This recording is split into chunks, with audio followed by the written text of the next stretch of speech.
Boa noite, galera. Graça e paz a todos. Vamos seguir nossa visão panorâmica. Então, só concluindo aqui a nossa visão a respeito da necromancia, que eu comentei no capítulo 28. Recebi algumas mensagens. Eu não concluí porque o vídeo ia ficar muito grande a respeito do seed de Abraão. Então, para mim, hoje, nossos dias de hoje, na nova aliança, é impossível a invocação de alguém que morre em Cristo, porque ela já está no paraíso, ela não pode sair de lá, na minha visão, no meu entendimento. Na época de Samuel, na velha aliança, eu entendo que eles ficavam no seio de Abraão, aguardando a abertura do véu, aguardando a inauguração do paraíso com o sangue de Cristo, com a ascensão de Cristo, com a morte e ressurreição do nosso Senhor e Salvador. Então, ninguém vai ao Pai a não ser pelo Filho. Então, Cristo, ele é o caminho e a vida. Então, sem Cristo não era possível a entrada no paraíso. Então, por isso, os homens que morriam em Deus, eles aguardavam a vinda do Messias para poder ter esse acesso ao paraíso.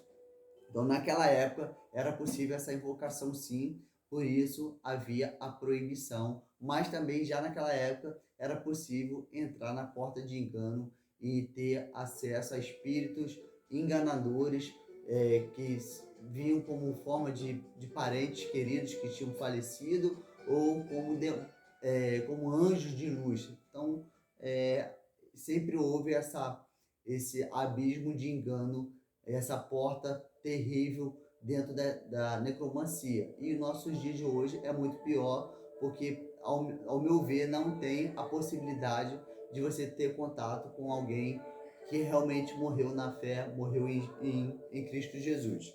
Então, capítulo 29 e capítulo 30, nós vemos a soberania de Deus.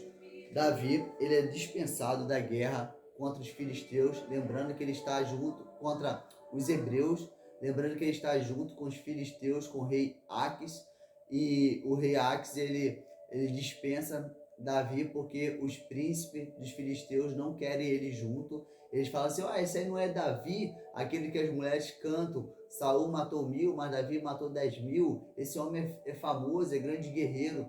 Dispensa ele para a cidade que você deu para ele lá, para que ele não venha e lute contra a gente. Então, os príncipes foram sábios, e essa sabedoria dos príncipes, eu creio que tem a ver com a soberania de Deus. Deus deu para eles. Porque o que aconteceu? Na mesma época da guerra, no mesmo momento da guerra, a cidade de Davi foi atacada, suas mulheres foram levadas prisioneiras, seus filhos, os filhos e filhas dos homens da sua tropa, dos seus 600 homens. A cidade foi incendiada, e se Davi não houvesse sido dispensado da guerra, poderia ter sido algo terrível, poderia ter acontecido algo terrível com suas mulheres e crianças. E aí os homens das tropas de Davi ficam revoltados com Davi, querem apedrejá-lo. E olha, capítulo 30, versículo 6. Davi também se angustiou, pois a tropa falava em apedrejá-lo, porque toda a tropa estava amargurada por causa de suas filhas e filhos. Justo, lógico, se teu filho e filha foram levados a prisioneiros, sua mulher, você vai ficar revoltado. E eles ficaram revoltados por quê? Porque eles deixaram a cidade desprotegidas para lutar com os filisteus. Com os filisteus contra os hebreus. E aí, olha o que o versículo 6 fala no finalzinho. Mas com a angústia que Davi estava sentindo, ele se fortaleceu no Senhor, seu Deus. Então, meio à angústia, meio à pressão, Davi abraçou o Senhor e o Senhor o fortaleceu. E aí ele chamou o sacerdote Abiatar, pediu para que ele trouxesse o colete sacerdotal. Ele consultou o Senhor se ele deveria perseguir os amalequitas. E o Senhor falou: sim, persegue, que eu vou dar vitória, vou te devolver as mulheres e as crianças. E Davi sai com seus 600 homens nessa perseguição, e a perseguição é longa, a ponto que 200 de seus soldados ficam cansados, e aí eles ficam com as bagagens, os outros 400 seguem a caminho, e eles encontram com um egípcio. Esse egípcio, ele está cansado, e ele foi abandonado, e ele é um servo dos amalequitas. E aí Davi cuida dele, e ele vai fala para Davi, Davi pede que ele conte onde fica o acampamento e Davi faz um voto que não vai tirar a vida dele.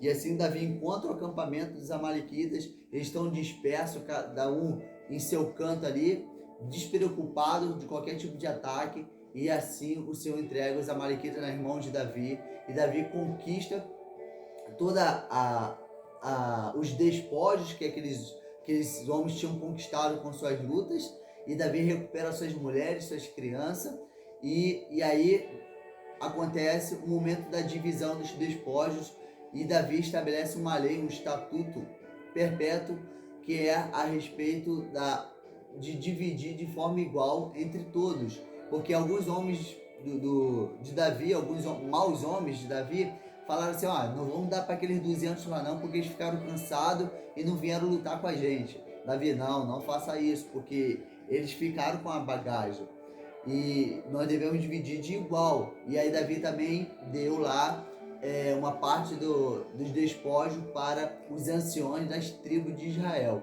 E assim nós terminamos então o capítulo 29 e capítulo 30, mostrando a soberania de Deus.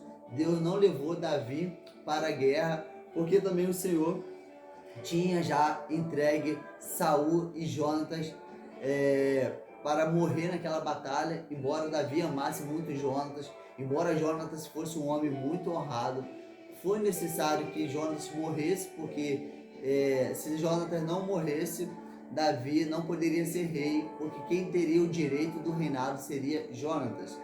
Mas a soberania de Deus permitiu a morte de Jonatas com seu pai na guerra, algo que o profeta Samuel já tinha profetizado. E assim nós terminamos então a nossa visão panorâmica até o capítulo 30. Graça e paz a todos, até a próxima. Fui!